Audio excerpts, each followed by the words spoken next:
तुंगभद्रा नदी के किनारे पर एक सुंदर नगर था और उस नगर में अनेक वर्णों के लोग वहां रहते थे। एक आत्मदेव नाम के ब्राह्मण भी रहते थे जो परम ज्ञानी बहुत विद्वान थे। उनकी पत्नी का नाम था धुंधली देवी। ब्राह्मण देवता परम विद्वान हैं, घर में किसी प्रकार की कोई कमी नहीं है, सर्वानंद है, लेकिन संतान का अभाव है। अब वो ब्राह्मण देवता घर में तुलसी का पौधा लगाते वो सूख जाता है, वृक्ष फलहीन हो जाते हैं, गाय माता है लेकिन उसको कभी बछिया बछड़ा नहीं होता है। तो बड़े चिंतित हैं वो। लोगों ने कहना आरंभ कर दिया, हे ब्राह्मण देवता, तुम्हारे घर में कोई संतान नहीं है और तुम्हारे द्वारा प्रदान की गई जो सामग्री है उसे तुम्हारे पूर्वज स्वीकार नहीं करते हैं, इसलिए ये सब हो रहा है कि तुम्हारे यहां पर तुलसी का पौधा भी सूख रहा है, गाय को बछिया बछड़ा नहीं हो रहा है और वृक्ष फल और पुष्प विहीन होते जा रहे हैं। भैया आत्मदेव के जीवन में इस ग्लानि को इतना भर दिया कि आत्मदेव जी को बहुत बुरा लगा और सर्वस्व त्याग करके महाराज आज वो चले गए हैं वन के लिए। सोचा कि अब तो मर ही जाऊंगा मैं, मुझे जीवन जीना नहीं है, मुझे मर जाना है। ऐसा विचार करके आत्मदेव चले और एक वृक्ष के नीचे बैठे विचार करने लगे। सामने नदी है, सोचा कि नदी में प्राण त्याग करके मर ही जाऊंगा मैं।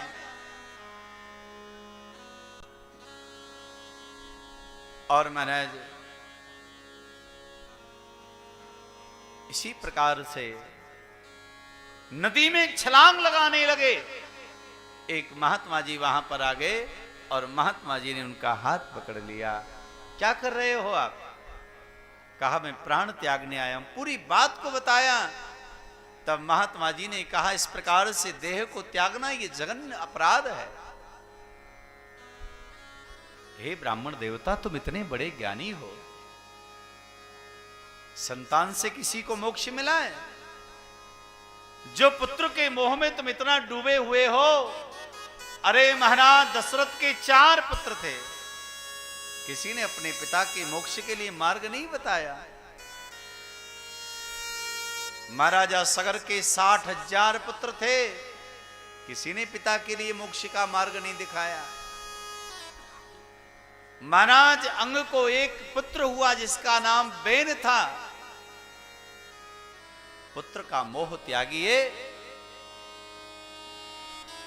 और आप भगवान का भजन करिएगा। कहा नहीं, आप महात्मा हैं, आप क्या जाने, आप मुझे पुत्र होने का, संतान होने का आशीर्वाद दीजिएगा, नहीं तो अभी मैं प्राणों को त्याग दूंगा। महात्मा जी ने आज फल लिया और ब्राह्मण देवता को देते हुए कहा ये फल आप ले जाओ और आप पत्नी को खिला देना। भगवान की कृपा रही तो तुम्हारे घर में जल्दी ही एक श्रेष्ठ बालक का जन्म हो जाएगा।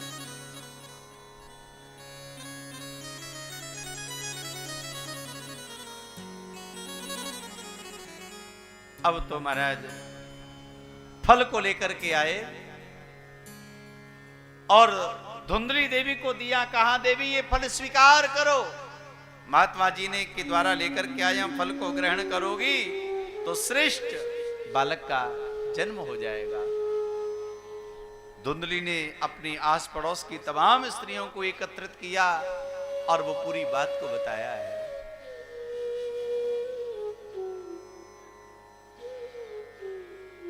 उन्होंने अपना अपना प्रस्ताव रखा, अपनी अपनी बात बताई। कहा कि देखो यदि तुमने फल ग्रहण किया तो सब गड़बड़ हो जाएगा। तुम इतनी कोमलांगी हो और वो प्रसव की पीड़ा भला तुम कैसे सहन कर पाओगी? जो अनेक प्रकार से बताया। धुंधली भयभीत हो गई, फल को गाय माता को खिला दिया और पड़ोस में ही वार्ता कर ली।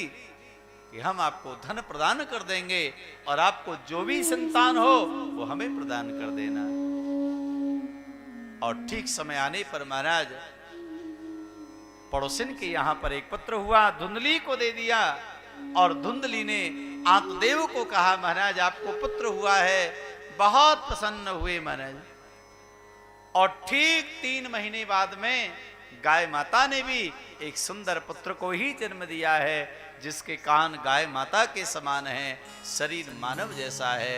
उसका नाम गोकर्ण हुआ है। गोकर्ण जी महाराज की जय।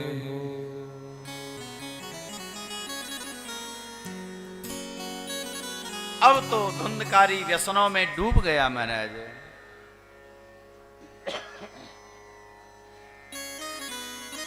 अनेक प्रकार के व्यसनों में जब वो डूब गया, बारंबार समझाने का प्रयास किया, लेकिन समझाने पर भी वो जब नहीं माना,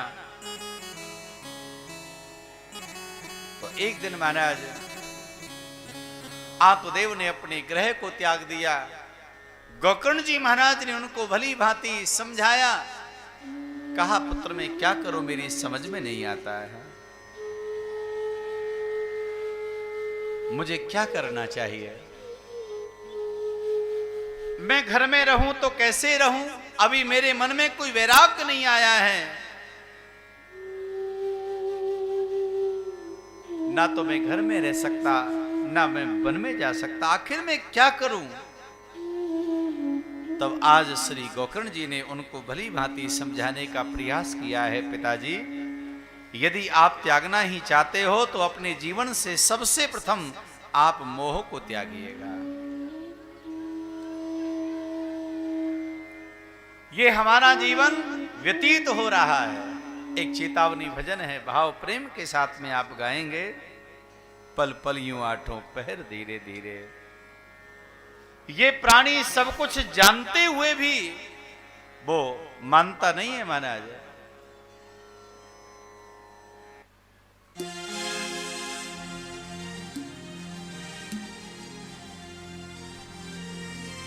हो पल पल यूं आठों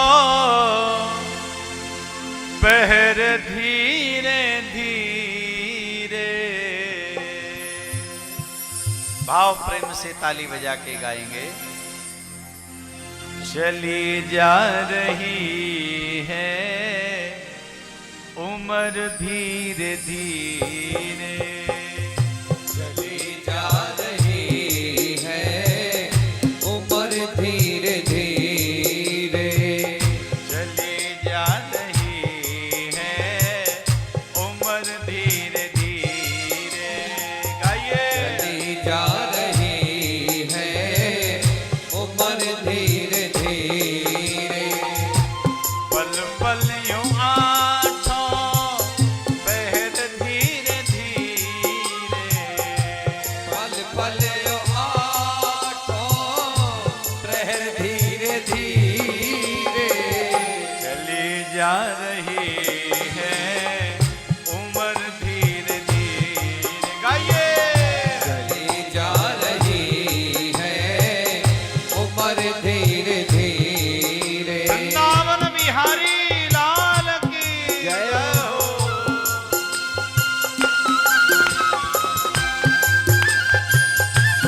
जय हो।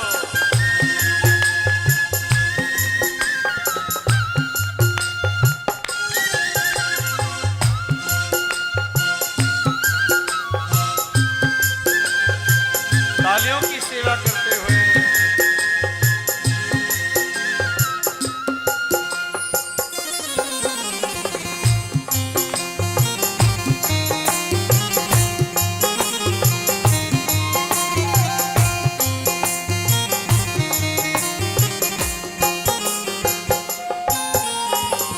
बचपन भी जाए जवानी भी जाए। बचपन भी जाए जवानी भी जाए। बचपन भी जाए जवानी भी जाए। बचपन भी जाए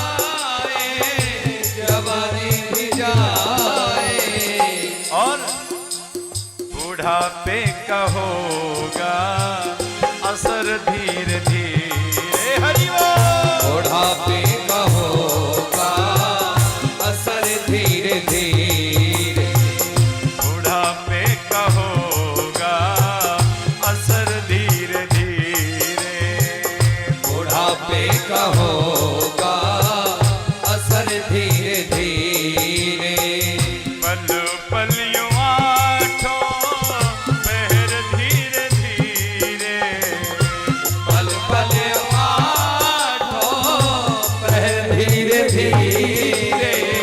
चली जा रही है उम्र। ताली सेवा करते हुए भाव से सभी घूमते हुए राधे राधे। है उम्र धीरे धीरे। जय हो।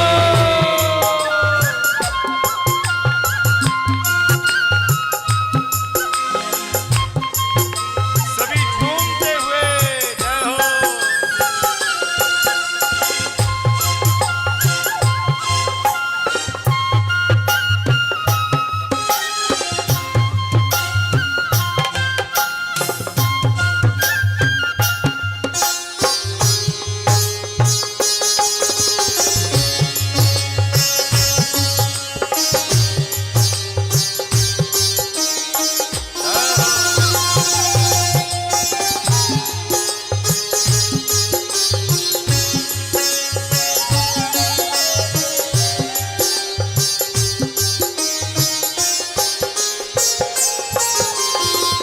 तेरे हाथ पाँवों में बल ना रहेगा। तेरे हाथ पाँवों में बल ना रहेगा। तेरे हाथ पाँवों में बल ना रहेगा। तेरे हाथ पाँवों में बल ना रहेगा। झुकेगी तुम्हारी कमर धीरे झुकेगी तुम्हारी कमर धीरे धीरे। चली जा रही है उम्र धीरे धीरे। हरि बोल। चली जा रही है उम्र धीरे धीरे। पल पल यूं आठों पहर धीरे धीरे। पल पल आठों पहर धीरे धीरे। चली जा रही है उम्र धीरे धीरे। चली जा रही है उम्र धीरे धीरे। बोले बांके बिहारी लाल की जय हो। बोले हरि।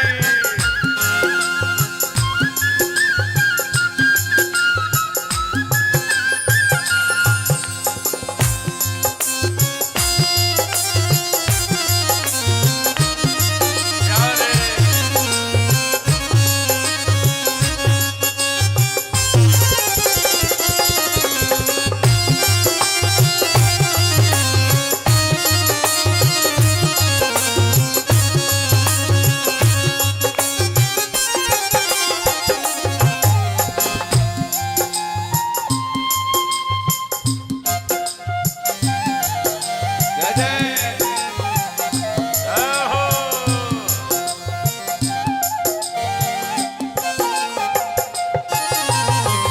बुराई से मन को अपने हटा ले।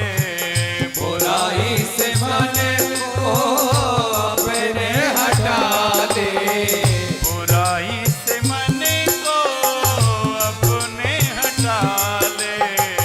बुराई से मन को अपने हटा ले।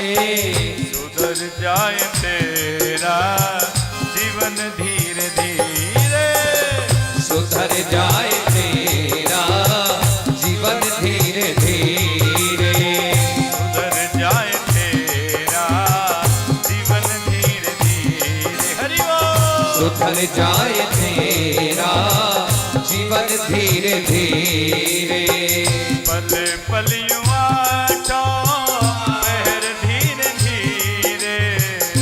पल पल आठों पहर धीरे धीरे।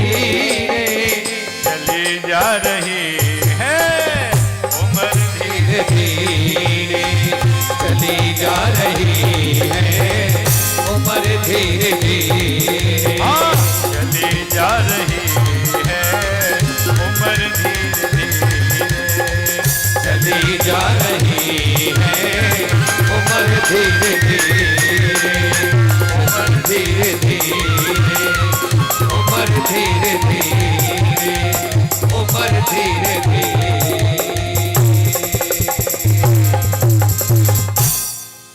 चली जा रही है। अरे थोड़ी आवाज निकालो।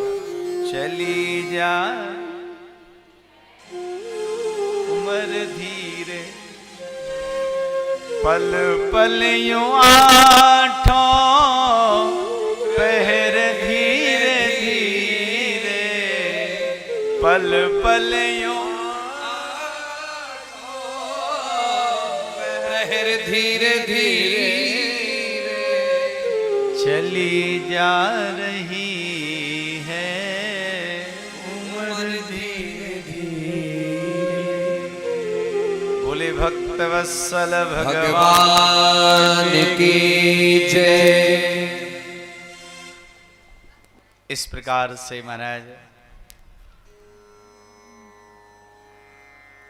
भगवान श्री वेदव्यास जी बड़ी दिव्यता के साथ में वर्णन कर रहे हैं।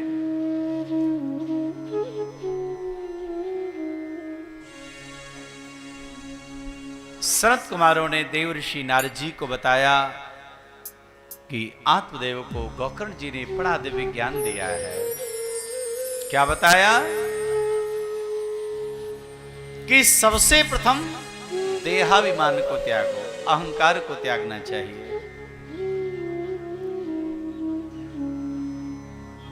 देहे स्तिमान